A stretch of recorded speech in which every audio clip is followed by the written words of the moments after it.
Hello, dear friends. My name is Margaret, and I'm 83 years old. I know that sounds ancient to some of you, but let me tell you, it feels like just yesterday I was a young woman with my whole life ahead of me. Time has a funny way of slipping through your fingers like sand, doesn't it? I want to share my story with you today. It's a story that's more dramatic than any movie I've ever seen. And believe me, I've watched quite a few in my day. Some parts will make you smile, some might make you cry. But I hope all of it will give you something to think about. Before I continue, if you're enjoying this story, I'd really appreciate it if you could hit that subscribe button and give this video a like. It helps me share these stories with more people who might need to hear them. Thank you, and now back to the story. Let me take you back to when I was 24 years old. I was a shy girl, the kind who would blush. If a man so much as looked at me twice, I worked at a small office in town, kept to myself, mostly, and never imagined I'd be bold enough to pursue love. But that all changed one Saturday afternoon at my friend Susan's wedding. The church was beautiful that day, decorated with white lilies and ribbons. I was sitting in the third pew, smoothing down my dress, when the groom's party walked in. And that's when I saw him, Thomas. He was 28, tall with broad shoulders, and had the kindest face I'd ever seen. There was something about his eyes, a gentleness that just drew me in. I couldn't stop staring, which wasn't like me at all. After the ceremony, I found myself standing alone at the bus stop, clutching my purse and replaying the wedding in my mind. That's when I heard a voice behind me say, "Excuse me, miss." I nearly jumped out of my skin. I turned around and there he was, Thomas, standing there with a shy smile that made my heart skip a beat. We started dating after that. For a whole year, we spent every moment we could together. Thomas wasn't much of a talker, but he showed his love through actions. I remember my birthday during those early months. I'd just finished work and was heading home. When Thomas appeared with his old pickup truck, he drove me to a new restaurant downtown, and when we walked in, there was a beautiful bouquet of flowers and a cake waiting for me. I cried right there in the restaurant. He held me close and whispered in my ear, "I love you, Margaret." I can still hear his voice when I close my eyes. We got married the following spring. I was so nervous the night before that I didn't sleep a wink. The next day, wearing my mother's wedding dress, I walked down that aisle toward the man who would be my partner for life. When I saw Thomas waiting for me at the altar, looking so handsome in his suit, I couldn't help but cry tears of joy. Our newlywed days were magical. Every morning, I'd wake up next to him and feel grateful. We'd steal kisses in the kitchen, hold hands during evening walks, and talk about our dreams for the future. Thomas worked hard at the ranch we'd bought together, raising cattle. I'd help with the chores and cook his favorite meals. Those were simple times, but they were the happiest of my life. We spent our weekends exploring the countryside, having picnics by the river, and planning our future. We talked about the children we'd have, the life we'd build together. Everything seemed perfect. We had each other, we had our health, and we had hope. What more could anyone ask for? Looking back now, those early years of marriage were like living in a dream. The kind of dream you never want to wake up from. About a year into our marriage, something started weighing on our minds. We wanted children. We tried and tried, but month after month, year after year, nothing happened. We went to doctors, tried every remedy anyone suggested, but it seemed children just weren't in the cards for us. Thomas's mother started asking questions. "When am I going to get a grandchild?" she'd say at every family dinner. The pressure was mounting, and I felt like I was failing as a wife. Thomas would comfort me, telling me it didn't matter, but I could see the sadness in his eyes too. Then one evening, Thomas came home from town with an idea that would change our lives forever. We were sitting at the kitchen table, and he took my hands in his. "Margaret," he said, looking at me with those gentle eyes, "what would you think about adoption?" Adoption. The word hung in the air between us. I'd never considered it before, but as soon as he said it, something clicked in my heart. We could be parents after all. We could give a child a home, a family, love. A few weeks later, we drove 3 hours to a children's home in the next county. The building was old but well kept, and when we walked inside, we heard the sounds of children playing. The director showed us around, and we met several children. Each one tugged at my heartstrings. But then we saw him. His name was David, and he was 3 years old. He had curly brown hair and the biggest brown eyes you've ever seen. When he smiled at us, it was like the sun coming out from behind clouds. Thomas and I looked at each other, and we just knew. This was our son. Bringing David home was one of the most emotional days of my life. I cried the whole drive back, but they were tears of joy. Thomas kept reaching over to squeeze my hand. David sat in the back seat, quiet and a bit scared. But when we got home and I showed him his new room, he finally smiled again. Raising David wasn't easy, I'll be honest with you. The ranch work was demanding. Thomas and I started with just a dozen cattle, but over the years we built it up. By the time David was a teenager, we had 300 head of cattle. That's a lot of work, let me tell you. I'd wake up at 4 in the morning to help with the milking, then rush to make breakfast and get David ready for school. David was such a bright boy. Even as a child, he loved books and learning. Thomas and I weren't educated people ourselves, so we were amazed at how smart our son was. He'd come home from school and tell us about science and history, things we'd never learned. We were so proud of him. As David grew, we noticed something special about him. He had compassion. When he was 10, he found an injured bird in the yard and nursed it back to health. When he was 12, he organized a food drive at his school. He had a good heart. Thomas and I felt blessed every single day to be his parents. The years flew by faster than I could believe. Before I knew it, David was in high school, excelling in all his classes. He won scholarships and academic awards. Teachers would call us in for conferences, just to tell us what a wonderful student he was. But then, tragedy struck our family. It was a Tuesday morning in August. I remember it was hot, the kind of heat that makes the air shimmer above the ground.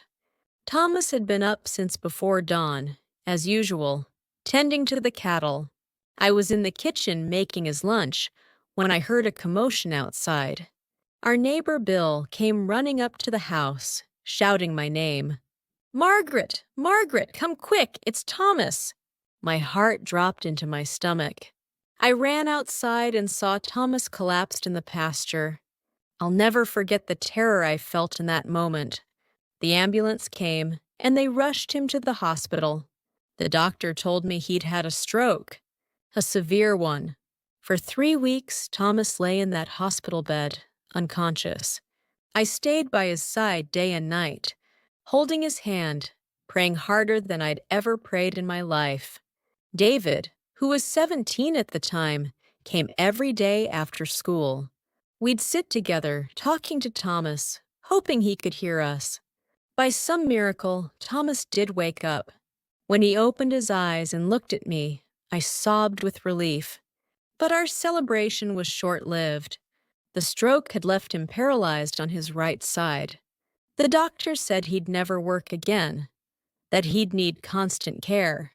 Everything fell on my shoulders after that. I had to run the ranch alone while taking care of Thomas and raising David. I'd wake up at 3 in the morning to milk the cows, then come back to bathe Thomas and get him dressed. After getting David off to school, I'd go back out to tend the cattle, fix fences, haul feed. My body ached constantly, but I couldn't stop. We needed the income. Thomas struggled with his new reality. The man who'd been so strong, so capable, was now dependent on me for everything. It broke something inside him. He started drinking. At first, just a little in the evenings, but it got worse. Some nights, he'd get drunk and say terrible things. He'd yell at David for small mistakes. Once, he even tried to hit our boy. I had to step in. "Thomas, what's wrong with you?" I shouted that night. "David is scared of you. This isn't who you are." Seeing me so upset seemed to shake him awake. Thomas broke down crying, apologizing to both of us. He promised to quit drinking to be better. And to his credit, he kept that promise.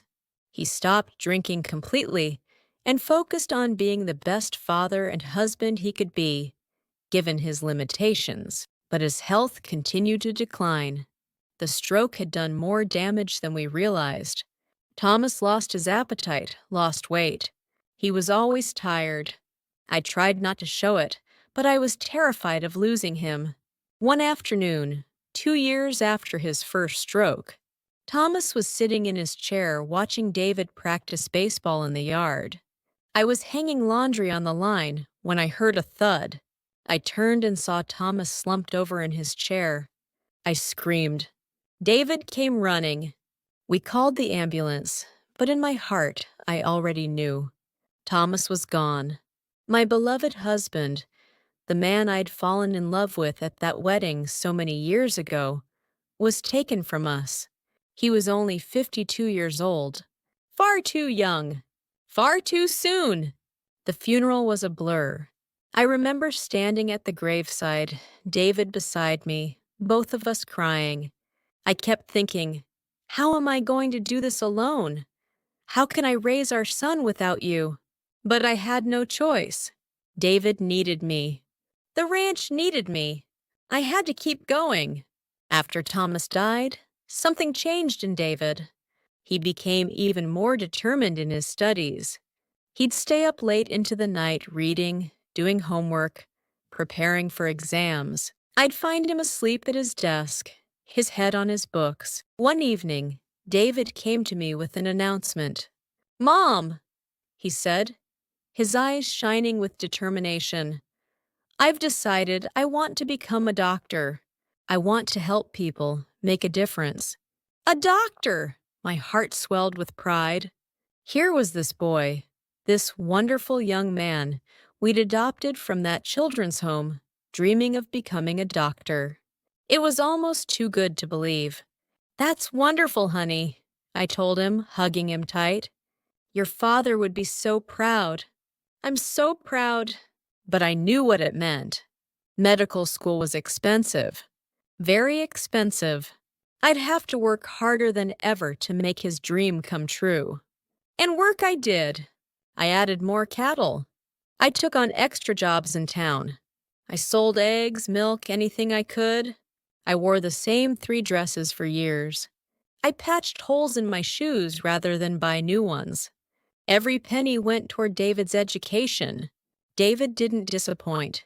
He graduated high school at the top of his class. He got accepted to a prestigious university, then to medical school.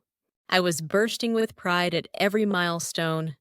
When he walked across that stage to get his medical degree, I cried so hard I could barely see him. The years of medical school were tough. David would come home during breaks looking exhausted, but always with good stories about his studies, his patients, his future. "I'm going to be a surgeon, Mom," he told me once. "I'm going to save lives." I pushed myself even harder. By this time, I was in my 60s, and the physical work was taking its toll. My back ached constantly. My hands were gnarled from years of hard labor. But I didn't care. My son was going to be a doctor. That made it all worthwhile. Finally, the day came. David finished his residency and became a full-fledged doctor. I attended his ceremony, sitting in the audience wearing my best dress. watching him receive his white coat. I thought my heart would burst with joy. "We did it," I whispered, looking up at the sky, thinking of Thomas. "Our son is a doctor." For a few years, things seemed perfect. David was working at a hospital in the city, making good money. I kept running the ranch, which had grown to 300 cattle now. We weren't rich, but we were comfortable. I thought this was it, the happy ending we'd worked so hard for. Then one day, David came to visit. He had a serious look on his face that made me nervous. "Mom, we need to talk," he said. We sat at the kitchen table, the same table where Thomas had proposed adoption all those years ago. "What is it, honey?" I asked. "Mom, you're getting older. You're 75 now. This ranch work is too hard for you. I think it's time you moved into a nursing home where you can rest, where people can take care of you." I was stunned. A nursing home? But David, I'm fine. I can still work. And this is my home. Your father and I built this place together. I've already arranged it, he said, his voice cold in a way I'd never heard before. "I'll pay for it. You'll be comfortable there." "But I don't want to go," I protested. "Please, David, let me stay here." He wouldn't listen. 2 weeks later, he packed my things and drove me to a nursing home 3 hours away. I cried the whole way there, but he didn't seem to notice or care. The nursing home was awful. My room was tiny, shared with another woman who had dementia and kept me awake at night. The food was bland.